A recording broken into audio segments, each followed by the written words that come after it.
O cineasta Luiz Carlos Lacerda, carinhosamente conhecido como Bigode, faz nada mais, nada menos que 50 anos de carreira.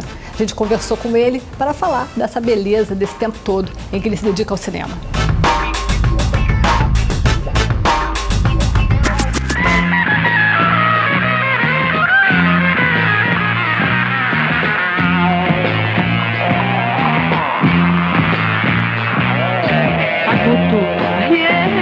Eu achava que eu fosse ser jornalista, viver da escrita, né?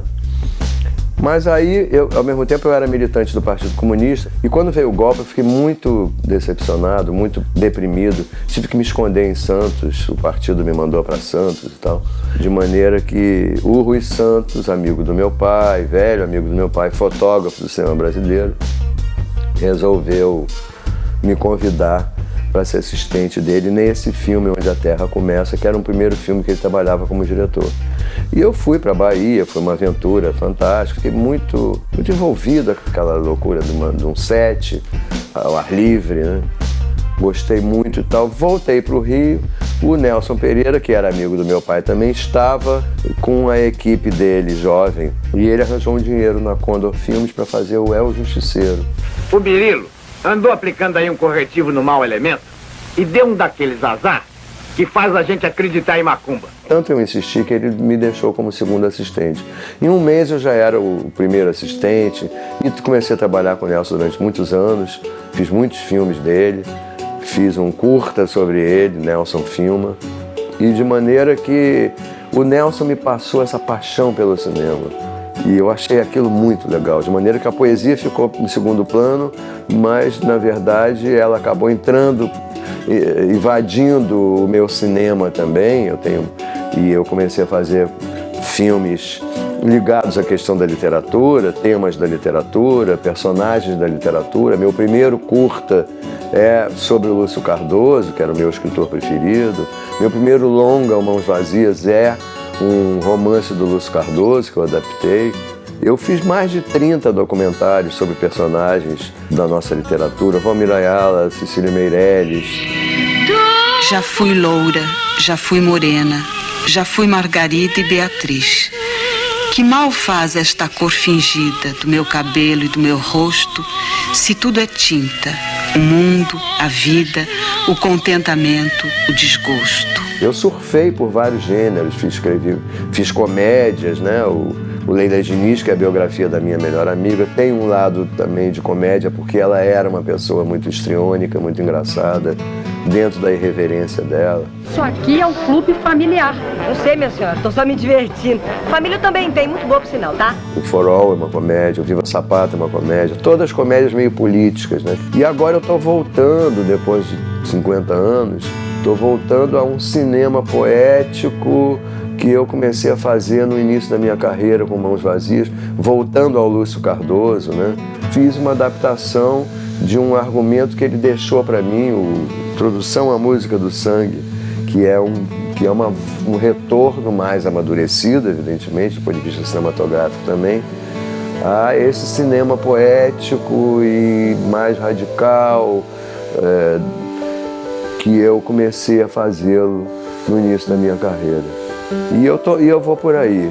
Depois desse filme, eu realizei agora há pouco, em 10 dias, um novo longa, O que Seria Deste Mundo Sem Paixão, que é uma frase do romance do Lúcio Cardoso, A Crônica da Casa Assassinada, que é um encontro fictício dos fantasmas de Lúcio Cardoso com Murilo Mendes e os personagens dos seus romances e da poesia do Murilo. E estou com outros projetos aí, todos muito nessa linha de um cinema mais autoral, porque não adianta a gente ter ilusões de que vai ter um espaço no mercado, porque a gente não tem um mercado. Eu costumo dizer, quando me perguntam, você faz filmes para o mercado? Eu digo, eu faço para o Zona Sul, para o Sendas, que é onde eu compro a minha comida. Eu acho que a gente tem que fazer um cinema brasileiro para sempre. Visitei a Galeria Anita Schwartz e dá uma olhada no papo que eu bati com o curador Felipe Scovino sobre a exposição Silêncio Impuro.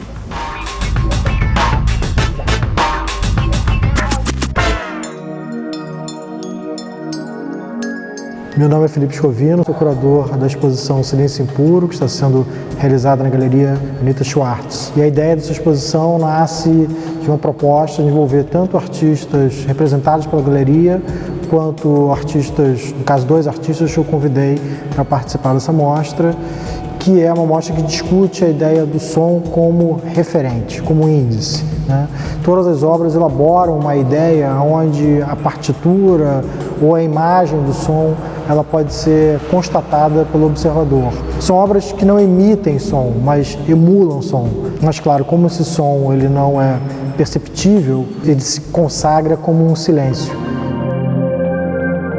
Artistas como Walter Caldas e Otávio Schipper, que são artistas de distintas gerações, costumam trabalhar com o silêncio em seus trabalhos, né? No caso do Cadu, o lento e silencioso trabalho, né, de operação do papel sendo queimado diariamente pelo sol e depois disposto na parede, também com uma partitura, né, o faz participar dessa exposição. O Arthur Lescher é um artista de São Paulo e que tem na sua série de trabalhos denominada Partituras essa evidência também da imagem fotográfica com uma ligação com a sonoridade. E finalmente a Tatiana Blas com um vídeo onde a gente percebe através do silêncio do piano, né, enquanto o pianista tenta tocar, né, aquele instrumento, é despejado um líquido, né, uma cera que o impede de executar a peça sonora. Esse conjunto de obras e estratégias realizadas pelos artistas aqui convidados evidenciam as várias possibilidades, né, de aparição da ideia de silêncio impuro nas artes visuais. Se no Jornal Diário está faltando espaço para crônica, o site Vida Breve resolveu abrir espaço para esse que é um dos gêneros mais brasileiros da literatura.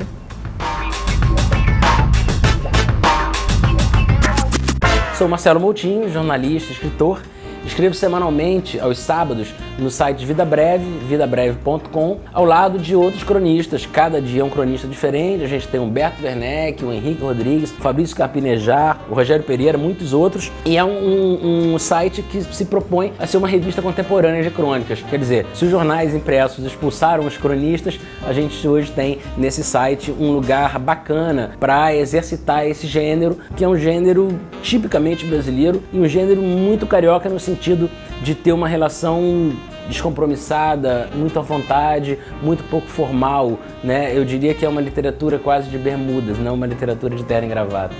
A gente espera a sua visita, seus comentários e espero que vocês gostem lá dos textos meu e dos outros cronistas que fazem parte do site. A artista Carla Zaccanini apresenta pela primeira vez no Brasil seu projeto Elementos de Beleza, que surgiu a partir de uma pesquisa sobre um grupo de sufragistas que atacou uma série de obras de arte em importantes museus da Inglaterra entre 1913 e 1914.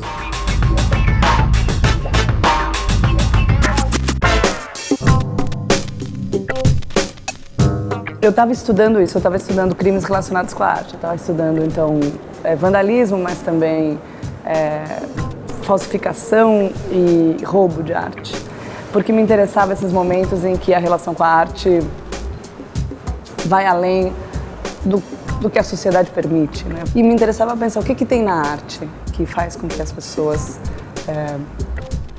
de repente se incomodem tanto com uma imagem que joga em ácido. São atos, às vezes, né, destrutivos, mas que eles carregam uma crença na arte que me parece muito fascinante. Eu cheguei nos casos dessas mulheres, elas muito claramente escolhem a arte como alvo num determinado momento. E aí eu fui perceber que a maioria das obras que elas atacaram, ou muitas das obras, representam mulheres. Algumas são mulheres nuas, né? Mulheres assim, dessa maneira tradicional de representar a mulher na história da arte, nua. Outras são mulheres como aqui, por exemplo, um momento de oração, ou tocando um instrumento, lendo, assim, mulheres em papéis sociais aceitos naquele momento. Outras são mulheres como, por exemplo, Ero, personagens mitológicos que sua existência ela é definida em função de um papel masculino.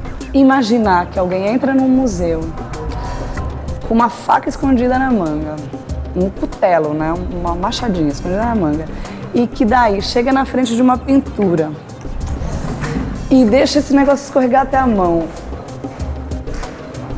e projeta o corpo em relação a essa pintura, né, quer dizer, Tem um dado de relação com o corpo que é muito potente e que o livro deixava de lado.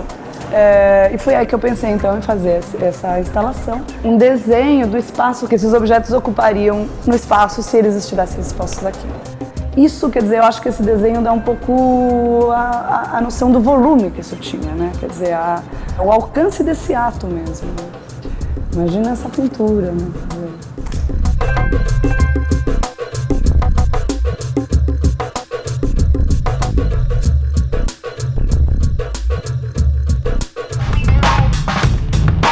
Guilherme Fontes, o homem que protagonizou um dos casos mais polêmicos, conturbados e comentados do cinema brasileiro, dá a sua versão da história de Chateau para o Canal Curta. Eu acho que você deve conferir, hein?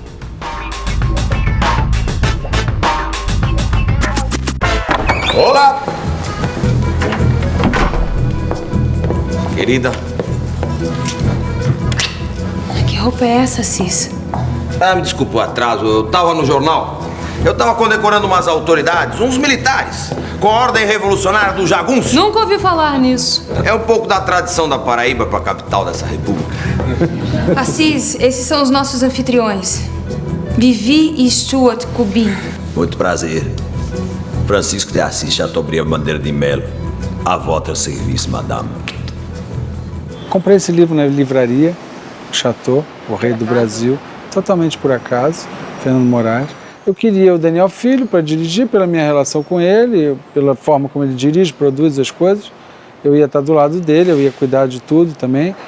Então ele foi um cara que eu convidei. Primeiro, inclusive no projeto original lá do Ministério da Cultura, o nome dele é aprovado, o nome está lá, o nome dele. Mas aí ele foi fazer a Globo Filmes, e aí foi o primeiro baque que eu tive, ele não foi. E aí foi o primeiro baque que eu tive com o Coppola também, porque ele também não foi na reunião. E então, quando eu cheguei na reunião do Coppola, eu falei, então tá, vai você. O filme transcorreu 13 semanas perfeitamente, enquanto eu tinha o dinheiro. Corta de novo. 6 meses antes, em dezembro, o governo já preparava o ataque contra mim. Me chamaram numa reunião no Ministério da Cultura e me pediram, se você não começar o filme, eu vou tirar o dinheiro de você. Esse filme não seria feito em menos de 10 anos, por qualquer ser humano. Mas mesmo assim, eu sempre digo que eles chegaram tarde, porque quando eles me pararam mesmo, eu já tinha feito 80% do filme. O cara inventou uma história lá de que eu tinha eventualmente irregularidades, rapidamente o jornal transformou irregularidade em desvio, rapidamente a mesa do bar transformou desvio em roubo. Aí então ficou um inconsciente coletivo de desvio. Esquecendo quem era eu. Se era uma pessoa bem-sucedida ou não, se eu vivia disso ou não, como é que era o meu predicado. Não importava. Importava era o disse-me-disse, o papo.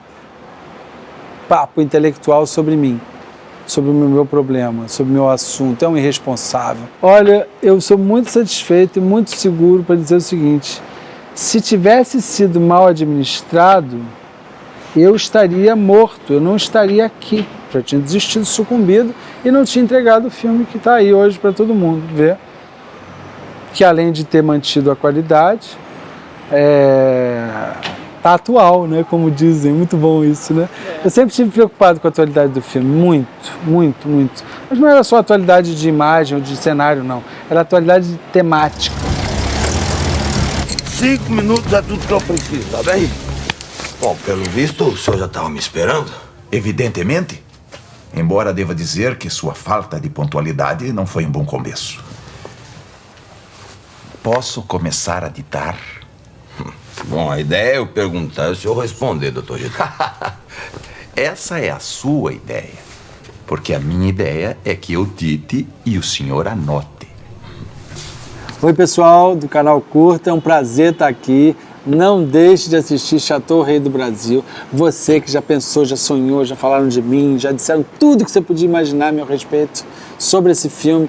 Não deixe de ter a própria opinião. O grande barato desse filme é você tem direito a ter sua opinião sobre o filme agora. E aí depois você fala mal de mim, o que você quiser, mas vai lá ver o filme. A opinião agora é sua, tá? Valeu.